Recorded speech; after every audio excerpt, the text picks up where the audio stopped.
Every one of us is tasked with bringing the world to perfection. This week's Parashah reveals a secret to help us do just that. Parashah Vayeishev starts way back many centuries ago, not long after the Bible began. A story so good, someone should make a musical about it. Here's the scene. Yosef is Yaakov's favorite son, and the other sons know it. And Yosef's constant retelling of his dreams does not help matters. One day the brothers are out in the field, and Yaakov sends Yosef to go check in on them. The brothers see Yosef coming and decide now is their chance to get rid of him once and for all. They plot to kill him and tell their father that he was killed by wild beasts.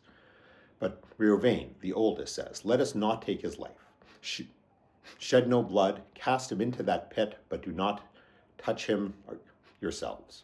Okay, so the brothers want to kill Yosef and cast his dead body into a pit, but Reuven wants to throw him into a pit and leave him for dead. Let's think about Reuven's actions here.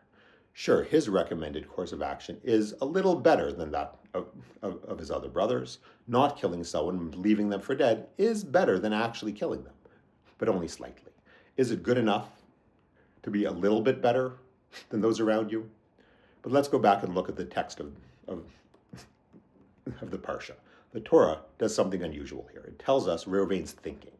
It says he was intending to save him from the pit and restore him to his father. So Reuven didn't want to leave Yosef for dead. He saw a murderous mob and tried to appease them, convincing them to leave Yosef for dead. And then once everyone calmed down, he would return and rescue Yosef and bring him home. Was Reuven right to act this way? Is a small partial action now with the intention of doing more later the right way to respond to an angry mob? Unfortunately, many of us have had to confront angry mobs in the past 15 months, online and in person. Sometimes our gut reaction of how to react to them is not the most effective course of action. Sometimes we know they will not hear our message if we scream what is in our hearts, but other times shouting the truth from the rooftops is the only way to behave. But the story has another twist. While Yosef was in the pit, before Reuven was able to come back and save him, he was kidnapped and sold into slavery. With this in mind, does that change how we evaluate Reuven's actions? Had he acted fully in the beginning, he could have saved his brother from being sold into slavery. Is doing a small act now, intending to do more later on, good enough, or do we need to make sure to act fully when we have the chance, because we don't know how circumstances will change if we wait?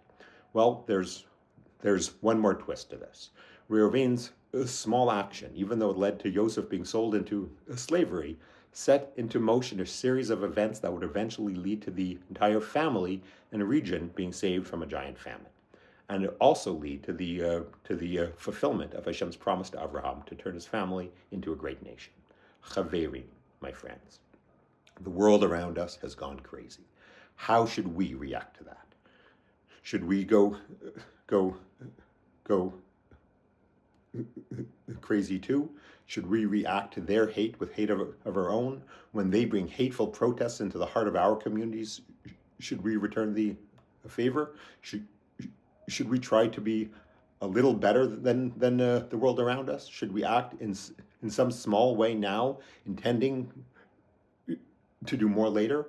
The story is a beautiful example of the complexities of Torah. We see three conflicting lessons, all of which are true, because all of which teach us something about how to engage with the world around us. We need to be better than the world around us. We need to act now, even if you're only to act in a small way with the intention of doing more later. And finally, when you act, know that everything we do is part of a larger story, and have faith in Hashem that the small actions we take now will lead to big results later on, even if we can't yet see what those results might be. That is one thing we can learn from this week's Parsha. How will you step up this week to bring the world a little closer to perfection? Shabbat Shalom and Am Yisroel Chai.